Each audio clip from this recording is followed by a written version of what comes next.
Good evening, everybody. This is Marshall Rinquest.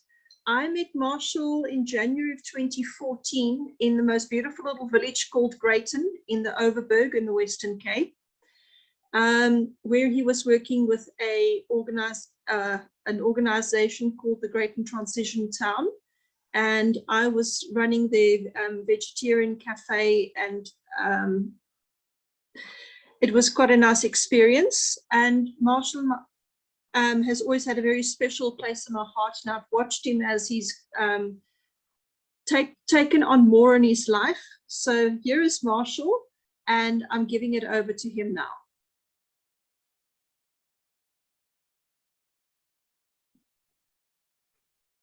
Thank you, Tandy. Thank you so much. Tandy, thanks for the invite.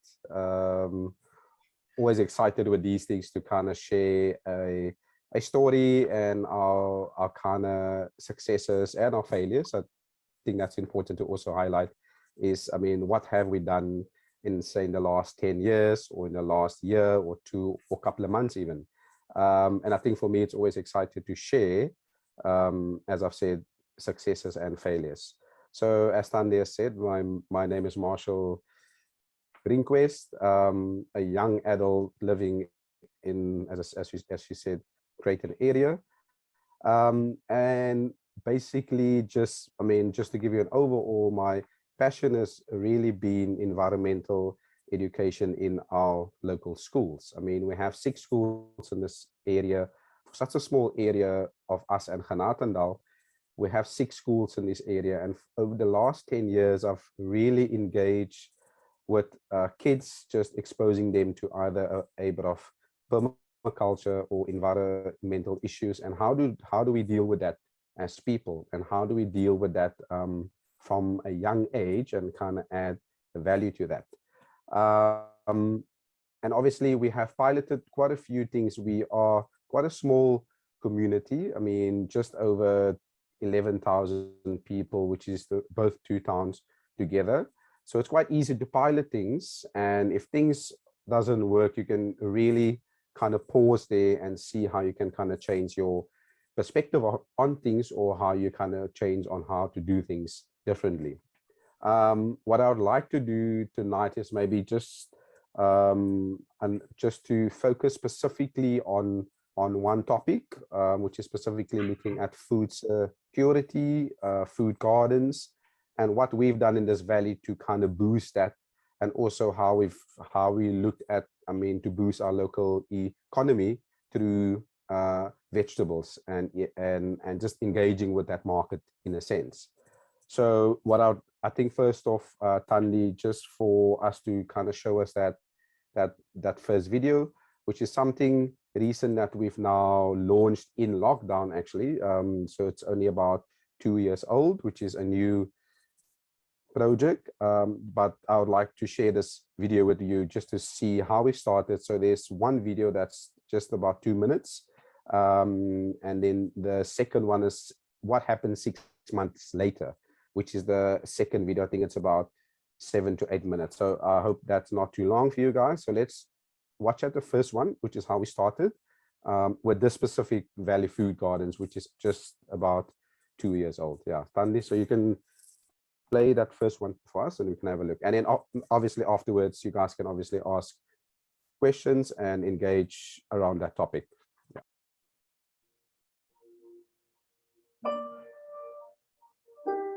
So this lockdown has been quite tough for people around this area. Quite a few people have lost their job, and that depends on tourism, that depends on businesses that's been locked down or closed due to the COVID-19. We've been partnering with Red Cross, few churches, GTT, ratepayers, organizations together as a COVID-19 pandemic committee to help Red Cross to supply people with food parcels for the last 45, 50 days. As a way forward, we think that that's not a sustainable way to hand out food parcels. This is why we've launched the Valley Food Gardens.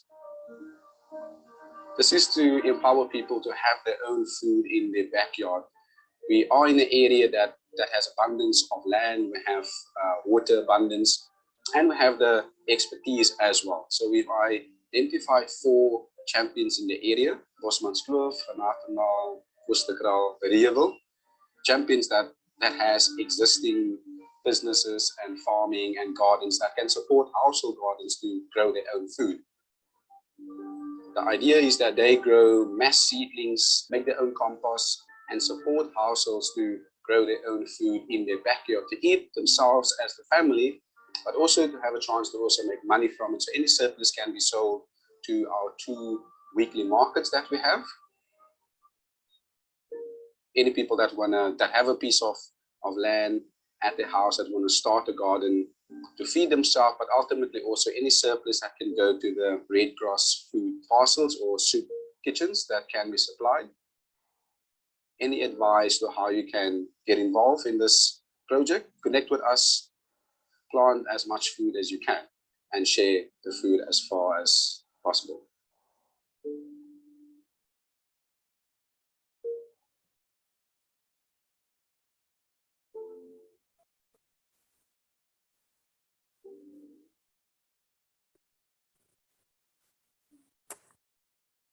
All right, Thandi, thank you so much. So, yeah, so I mean, what you've seen was obviously the start of what the Valley Food Garden. So what happened is, I mean, as we all know, in lockdown, most people has lost their jobs almost overnight. I mean, most of our, and I think specifically an area like us that obviously depends on tourism, restaurants, most of that was closed completely. So most people lost their jobs. I mean, most of the people that they worked with could only support them for a short while, because we weren't even sure how long this lockdown would kind of last. So one of the things, I mean, what was quite good that came out of it is that different organizations and NPOs pulled together. We've then managed to raise about between 1.2 and 1.4 million rand just from private sources, no help from government at all. And that was basically that we started building up and use that money to buy food parcels for that first 6 months to 8 months just to kind of feed people. But we thought, obviously, this is not a sustainable method to hand out food parcels. That was just the kind of immediate food aid at the time, because it was obviously a sudden pandemic that was on all of us suddenly. What we wanted to do with the whole Valley Food Gardens is to actually give people the fishing rod rather than the fish all the time. So the next video is now 6 months later after we've kind of launched it. And then we go back and see, okay, has people really taken it on? Because it's obviously something that not everyone wants to plant their own food. They're much more comfortable going to work. And I think in this time of era that we're living, even if you're working, I think it's important to have your own garden as well. So let's, I think, look at the next video. That's just a follow-up of 6 to 8 months later. Yes, perfect.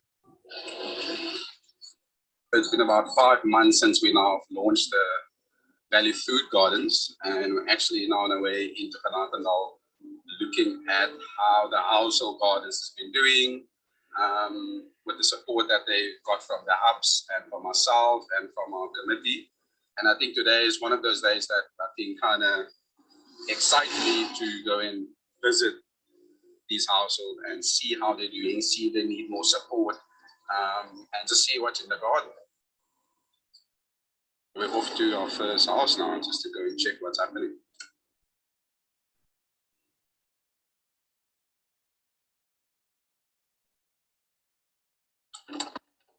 Oops.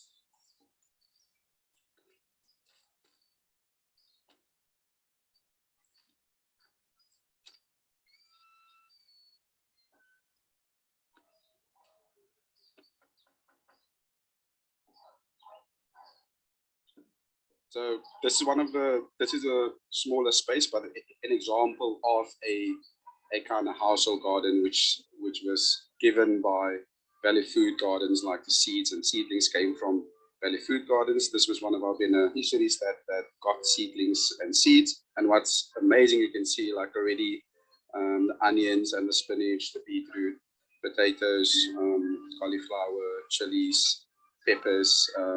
It's doing quite well already. Hij komt ook uitstuderen. Nice spinazie. Oké, en dan daar je wat zo hoog wordt. Ik is zo aan te voelen dat ik er daar dus ik weet waarom. Ik zeg bij waarom. Je toch dat als je tijd bent. Je kan spinazie. Ja, die broccoli toch ook al. Ik was hier geweest nou die dag, maar toen denk ik je ziet hem maar uit misschien ergens maar toe. Oké.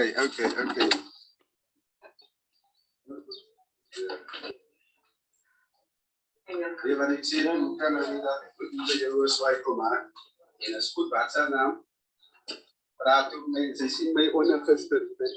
Ja, hoe die moment, you know.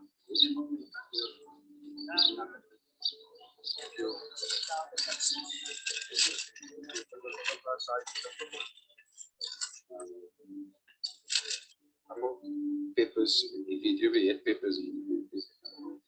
We maken hem die pakketjes krijgen. Before we launched the Valley Food Gardens, I think he started with his garden already just from lockdown. He's not working. This is for him to feed himself basically, but also to sell to make an extra income as well. When I gave him his voucher for seedlings, there was stuff in already planted.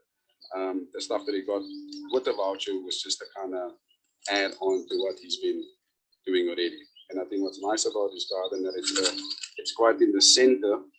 And I think when people pass around the area, they can see, and I think they get inspired by it as well.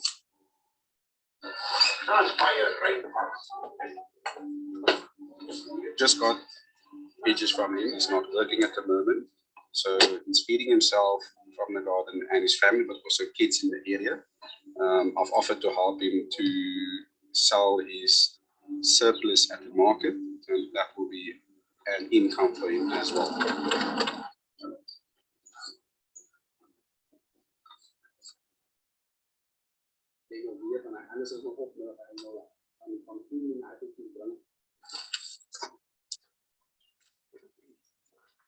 That's looking good. Yeah.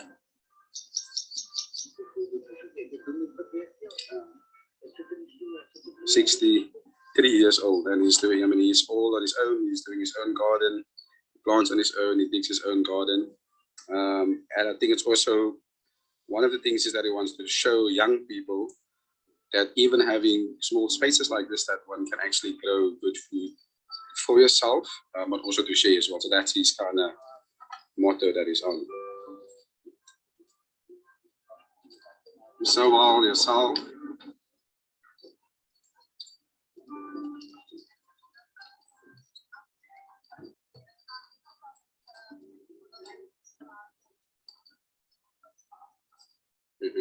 Ik heb een paar saaietjes hier als je over. Wat schiet je? Een van hulle.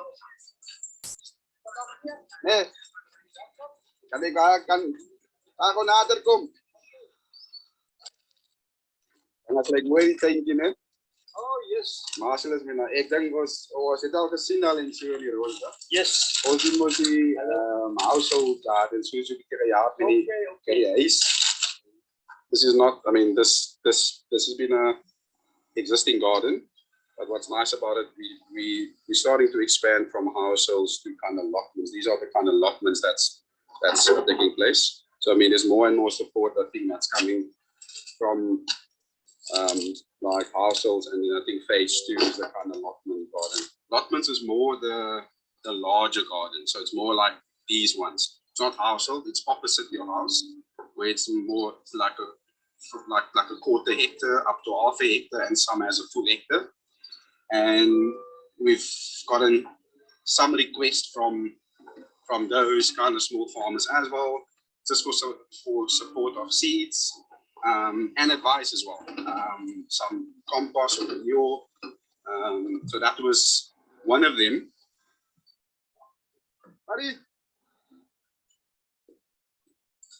Ek is eintlik op pad hier verby jou, maar nou sien ek jy staan nie. So wie dis weer af. Nee, ek is daai blok ook daar. Môre pa. Ek is daai blok ook daar. This is not obviously a household garden, but this is a guy called Farid, which has been farming here for a good couple of years. And our involvement here as Valley Food Gardens is just supporting him with seeds, because that's always the need of small-scale farmers. So what we've been just donating seeds of things that he's always battling with. But as you can see, I've been getting some stuff from him for the market as well. And yeah, he's not working. This is his main business. This is kind of what he's doing as a business. And I think our involvement is now just look at how to create markets for these people that they can sell these things. That it's obviously harvested at the right time for shops in the area, restaurants, and for markets, and so that the veggies and surplus can come from closer and not out of Cape Town and those areas. You can see gardens is just popping up all over the place, which is quite nice. And more people is asking about Valley Food Gardens and for support and for some seeds and stuff, which is just, I think, fantastic. I think there's a long way to go. I think with households that they can sustain themselves, that they can feed themselves, but also then have an income from their veggies.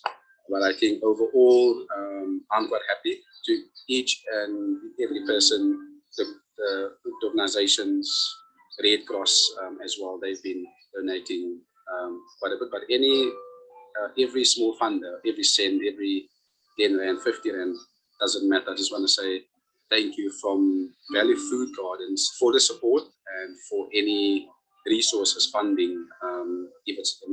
Some people gave seedlings and seeds for fencing that was laying around. So I think just a huge thank you to those people out there. We can actually see the difference. We can see that more money has gone a long way to support these households.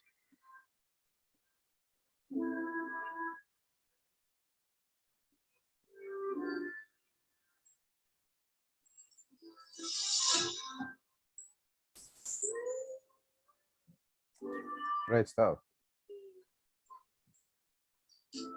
All right. So yeah, so I think Thandi, I think it's, I mean, you can obviously post the link for them to look at it. I mean, it might be better if people also just watch it in their own time for purpose of quality and stuff. But it's really inspiring also to show other people. I mean, I've showed it to many people and really got people inspired just to start small. That small actions, that small little acts in your area, and then kind of escalate that, like, in a sense. So I think that was just a kind of inset on Valley Food Gardens. Thandi, if it's fine with you, I'll move over to local markets and just talk about all that stuff, and then we'll open afterwards for questions, if that's fine. Perfect. So I think that ties into the local markets that we started. So Greyton Transition Town, which is a kind of NPO, which is part of the whole Transition Town movement globally. I mean, there's just over 4,000 towns worldwide. And we were the first one founded in 2012 in South Africa, which is basically looking exactly at food security, environmental education, better waste management systems, and basically how can people in towns or in their area look after themselves if something happens. I mean, this is even before we had any pandemics. We just looked at oil that went up and petrol, which is something that obviously always occur. This pandemic was obviously something that hit us quite hard and made us think, what do we put in place as communities? I mean, we know for sure that we can't obviously depend on government to feed our people, to sort out our waste systems. We know that's not happening. So how can we as a community, as active people in that area where we live, there's often people that does small little acts, but how do we pull together as a community? If, I mean, as they say, if shit hits the fan anytime, that how do we find ourselves in a position to kind of look after ourselves? And that's basically the kind of idea of the Transition Town movement.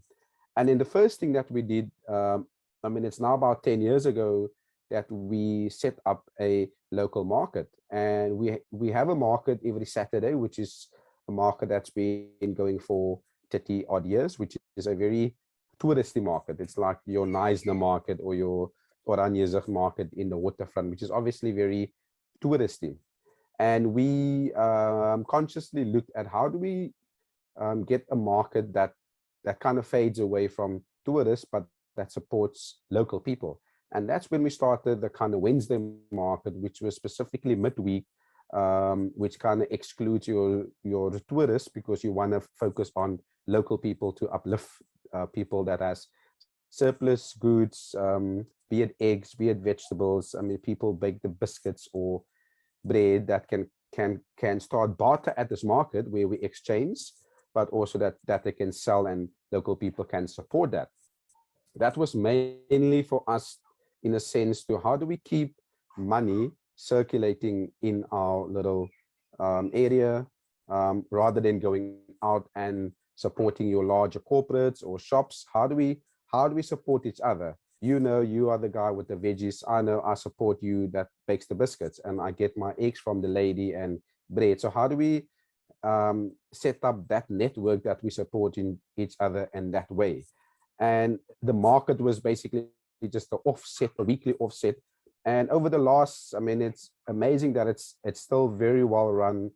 10 years. I mean, it's been 10 years now, and it's really became a kind of icon in your town. On the Wednesday, people know that's where they come and do their shopping first before they check at other shops. So it started to become a kind of add-on for people. They know every Wednesday that's where they can kind of support locals, and it's really built up in a way where we support obviously small families and small businesses, and obviously making sure that people that might not work, that they can bake or they can use their artisan to obviously make some money.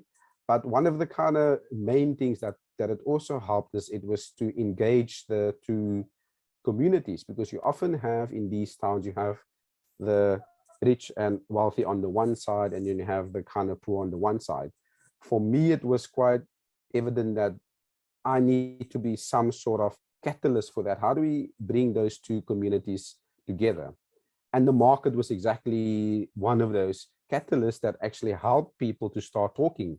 I mean, often we see people, we know people's name, but we actually just don't know their story. So the market was a good catalyst for that to happen. Recipe exchanged, and just, I mean, how do you keep the best of your spinach? Stuff like that really then started becoming a kind of conversation at the market. So I mean, besides selling and bartering local food, it really started getting that community feeling as well at the market. So that's a bit on the market. I think I've kind of touched on the education in schools, but I mean, that was one of my first things that I've actually started doing, is really focusing on, because often we have that fear, or we have, I mean, if we engage as adults, I mean, I had this conversation with someone this morning. Often if two adults talk about a sensitive issue, it sometimes doesn't go well off. But for me, it's how do you work with your kind of young people and your children to add that value of either waste management or either eating healthy, or just looking after your environment, because they will be the kind of parents of tomorrow. They will be the kind of business people of tomorrow. And how do we embed that value, that they keep the environment in mind with every single thing that they do? So that was our kind of main focus in our schools as a kind of environmental subject. We started after school eco clubs. We're now actually starting to filter in school time with their kind of life skills and life orientation that most of the schools offer. So we're now filtering into that where we can give kids real life skills. How do you grow your food at home? How do you preserve your food? How do you do seed saving? How do you, I mean, so these are life skills that they're often not taught at school. And for me, that's important. How do we get that from a young age? Because in the world that we're now moving into, we know it's not getting better at all. Things is getting expensive. Things is getting more and more kind of imported. But how do we localize that by starting with our young people and our kids, that we add that as a value with them in a sense. And then Thandi, I think lastly, just also, I mean, what we're now busy with at the moment is one of how do we use the local artisans. So that's besides your kind of vegetable growing. It's looking at how do we identify or how do we make a database of your artisans in town, which is your guys that's baking bread or making or whatever they make that kind of adds to your daily needs of any community. And that comes down to your food. I mean, be it local eggs, the guy have a couple of hens at home, or be it something that's jam or whatever the guy makes. It's looking at how do we support each other in these kind of small areas rather than money moving out of our town. So we started looking at, I mean, in a small town like ourselves, I mean, we counted about probably 30 or 40 local spaza shops, which made us think, I mean, that money is obviously not being spent locally. How do we make sure that there is a kind of network around local people that live there, and how do we support them by getting that movement happening to say, guys, start making, start baking, start planting market, or through a certain offset point. It might be a shop, or it might be a other offset point where we know that money that I'm paying is kind of supporting a family in my own community. This thing that I'm buying is supporting putting someone's kid through school. So just starting to get that value as well is also something that we're now really getting focused on, because we know it's not the end. We might be through this pandemic, but I'm thinking of other things that might happen. I mean, there's the oil price, there's petrol price. So how do we make sure while we still have the time, and we might still have some funding or what coming in, that we set up ourselves as a resilient community? Yeah. So I think, Thandi, I'm gonna leave it there. I think I've said a lot. I think we can just open it to questions if people have anything to ask. Yeah. Please raise your hand if you've got a question and unmute yourself.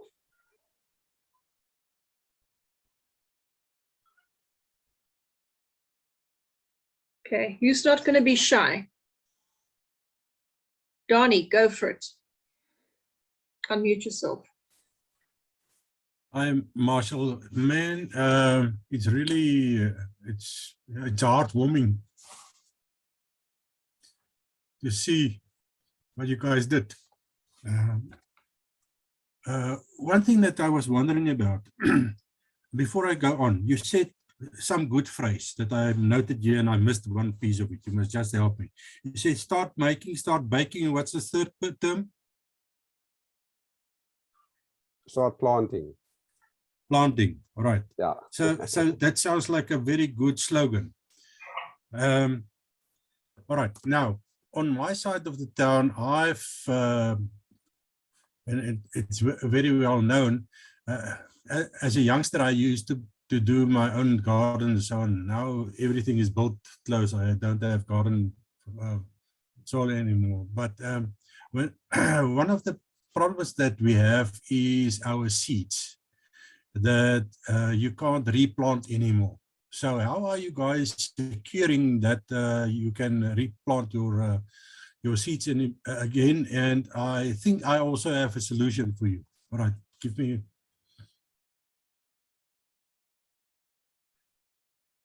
That's something that's often asked. So something that we also in the process of doing, we actually had a session on it yesterday with some young adults in our town, is looking at how do we set up a community seed bank or a community seed library.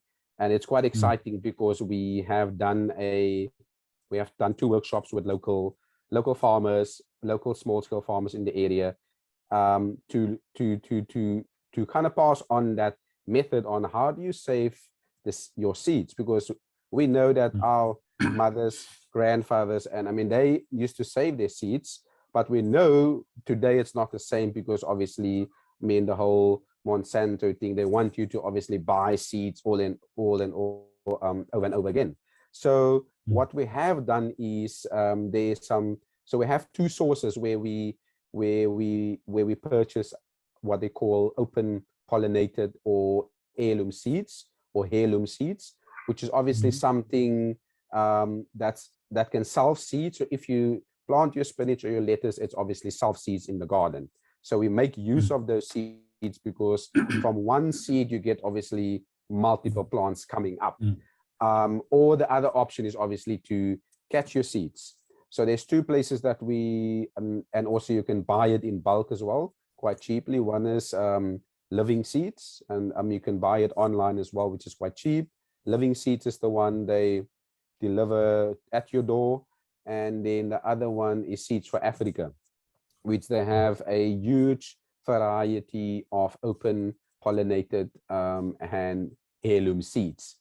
And then what we're doing is that obviously with those seeds, because you know those seeds are quite valuable because they are open pollinated, they are not bred by Stargaze and those guys that often you buy the seeds and you take the pips, they come up and the flower fall off, or they actually just don't bear veggies again, and that happens. So I think it's looking at a good seed supplier, and then starting that network of guys, let's buy seeds now, but let's look in the next, say, 5 years, how do we set up a network as a seed library or as a seed bank? Yeah. All right.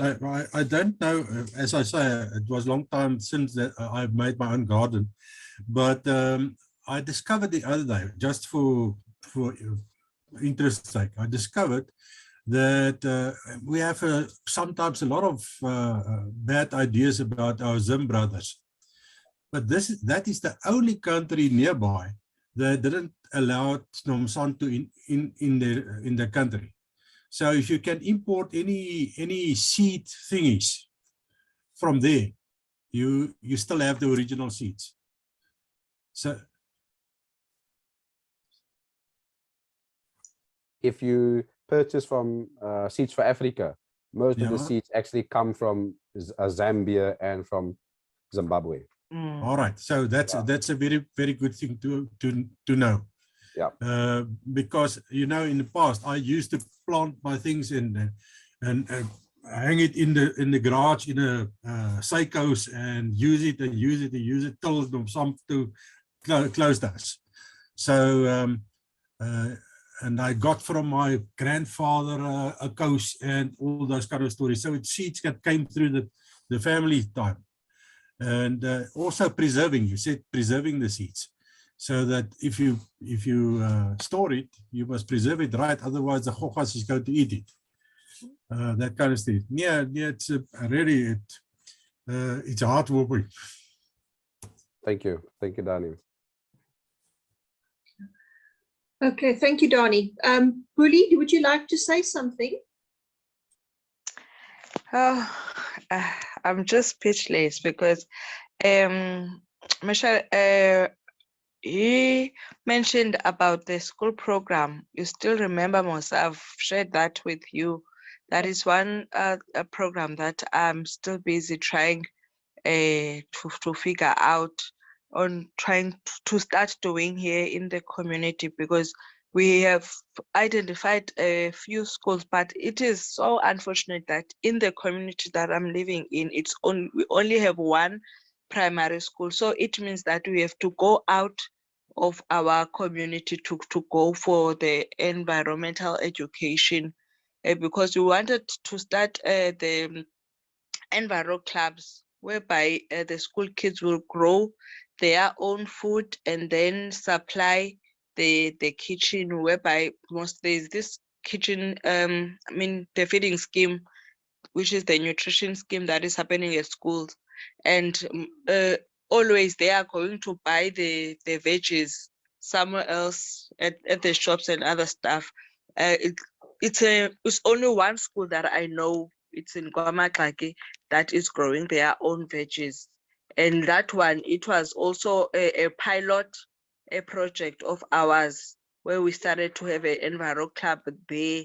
And then with what we saw that it's working, because with a surplus, they were always going with that surplus to their own homes to feed their own families. So it is quite interesting that it is really a program or an initiative that can always sustain even a community, even though he say it's a small community. With the numbers, it is quite impressive and very impactful.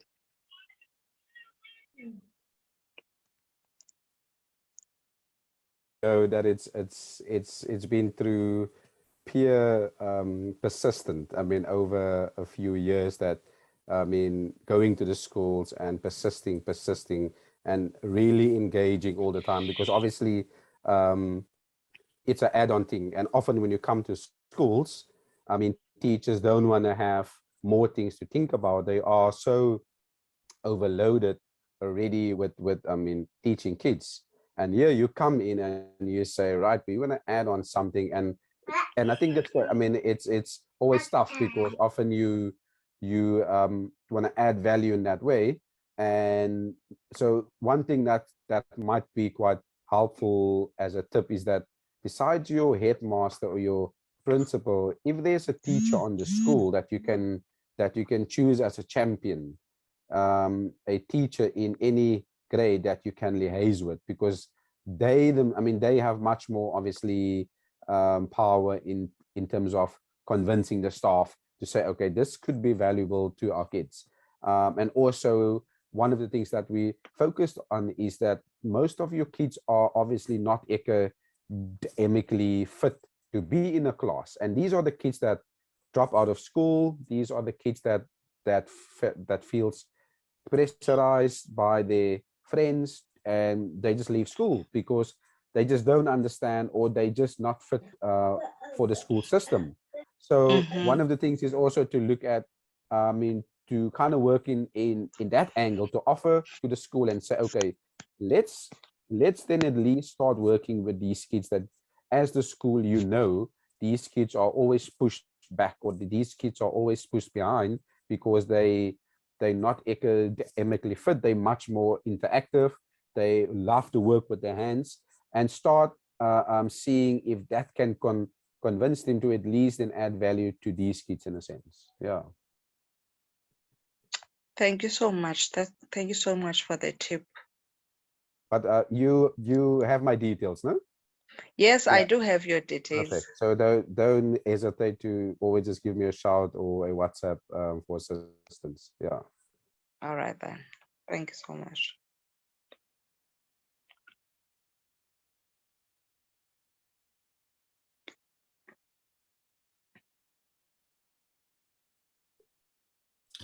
Can I ask another question? Sure. As long as I don't take somebody else's time. Marshall, just a story from my side.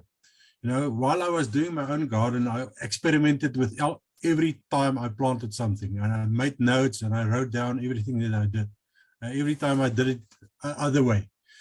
And things that I discovered is that when I plant my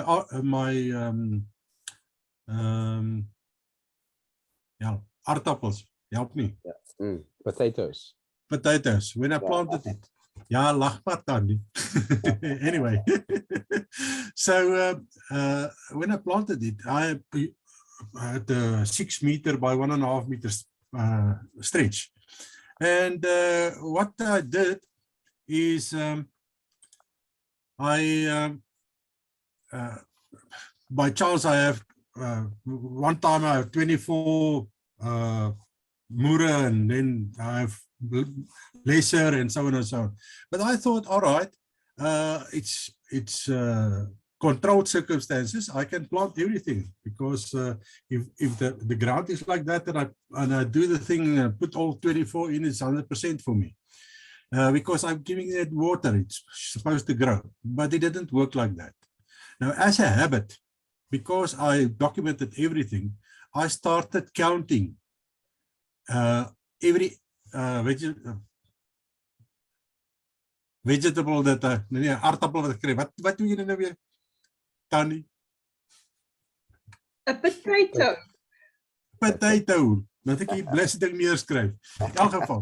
So I counted them, and I used to get on that stretch about 56 as average. But then it is small ones. And then one day I only had about 10 or so Mura, and I put it in and I counted it again, and it was again 52, 56, but it was bigger this time. Then I asked a friend of mine that's farming here at Bethel, and he's planting his potatoes 1 meter apart with white, what's the names? And he getting hell of big potatoes, and these and it's only 1 per meter. So I said, oh, how does it work? So I discovered everything needs its room. So it doesn't help you have 100 plants and you will want to put all your plants into that stretch. You have to know what is the spaces that's allowed. Everything needs its space. So I hope you guys already discovered that, because it took me a while discovering it. And so, yes. And that's a good tip. I mean, that's a good tip, because I mean, I think, Tandy, what we can maybe do one session. So my expertise is actually in permaculture, and permaculture is obviously looking at different methods of gardening. So often we know in South Africa is that most of our food comes from monoculture, which is obviously large areas that's farmed with one specific vegetable, either cabbage or either corn or whatever. So I mean, in permaculture is you look at how do you have diversity in your garden? How do you plant different things? So if you go into your garden and you start picking, you can actually make a lekker potjiekos from the garden, because you have your potatoes, you have your onions, you have your spinach, you have multiple things. People obviously has been, I mean, in my community, that has also been a challenge, because people is very much used to plant net patat. They only plant sweet potatoes, or they only plant potatoes, but then they have to go and buy these other things at the shop. And I say, why not divide your land in a sense that you can plant in various beds multiple things? But one thing that you've said now with potatoes is they are, that's also something I've learned about. They call them heavy feeders. So like your potatoes, your sweet potatoes, they like to be on their own. Because they compete with other vegetables. And as you said, they like their own space, because they're heavy feeders. They take a lot of the nitrogen out of the soil, and they take water. So you'll see plants that's nearby them will not do good at all. So I think, Tandy, I mean, I'm happy to do a session on companion planting, because if you understand which plants like to be with each other. For an example, if you take basil and tomatoes, they absolutely love each other. They can do well in the bed. But if you take onions and carrots in one bed, they often don't do well, because one is alkaline and one is acidic. So if you understand, I thought the carrots is crying them to death every night. Yeah, with the onions. Yeah. So I think, I mean, if you understand that companion, which plants like to be alone, which plants like to be with each other, that makes it easier to start gardening as well. Yeah. All right. Let's talk quickly about something else. just for the talk about diversity. So one of my experiments, I used to take my plate, Sunday afternoon plate, and I say, all right, what is there that I can plant myself? So obviously I can't plant my meat. So at the stage I got witty and I stopped at the a chicken farm and I bought myself 30 chicks. And I asked the Tannie there 2 questions. I said, all right, this 30 chicks, how much are they going to eat in their lifetime? She said 2 bags of 50 kilograms each. So all right, put in the car. And next question, how long before I chop the heads off? So she said exactly 6 weeks. Not a day later. So I said, "Dankie Dory." So I got home and experimented. I made myself a graph, a logistical graph, and every day I measured the chickens and the feed and all those kinds. And it grew very well with my graph. So I discovered 2 things. The one thing that I discovered, if I do an S-curve for selling my chickens rand per kilogram versus the cost, then the S-curve when it's on 6 weeks, you climb the whole time till you get on 6 weeks, and then there it jumps 1, 2, 3 days, then you through the crosshairs, then you're dead. So the old Tannie was 100%. 6 weeks, case closed. You cut off. So the second thing that I've learned there, and you also don't wait for the small ones to get big because they're not going to get big. Then the second thing that I discovered is on my S-curve, in the 3rd week, I have a whole week to harvest them with respect to cost and weight. I don't have to do everything at one day. Where on the 6 weeks, I only have 1 day to do it. So I can sell baby chickens at a very good price for a week long. I have quite a breathing space there. And then after 3 weeks, I can do my thing, put my new chicks in again. So it's half of the 6 weeks. So that was a very good experiment. The children remember it very clearly because we had to chop off 30 chickens, and I had the neighbors also to come and pluck feathers. So I was nearly in the papers, but that is part of my experiments. I think you'll make a good teacher there with all your taking notes and stuff. I think, but I mean, it's all about observation. I mean, and like in life, it's like that. Anything, it's like a garden. It's with livestock. You need to observe what's happening. And I mean, as you said, things is completely different from 10, 20, 50 years ago. Different. I mean, we don't know where our food is coming from. We don't know what is in our food anymore. So I think that's why it's important to, how do we, I mean, use your knowledge, for instance, to share with the people in the area? How do you use people that know how to grow specific things quite well? They know the specific method to do it and use that as a expertise to share. So I think, yeah, I think Thandi, we can talk about these things the whole night, I think. Yeah. Okay, I think let's leave the rest for next time. Marshall, we'll discuss in the week we're going to talk about next week. And thank you everybody for coming. Thank you so much for Marshall for sharing with us. And I just want to say, everybody, have a beautiful week and weekend. See you next week. Thanks, everybody. Thank you, everybody. Thanks everyone. It was Thanks. stunning. Thanks, Thandi. Thank you so much. Thank you. Bye. Thanks, guys. Bye. Thank you, Marshall.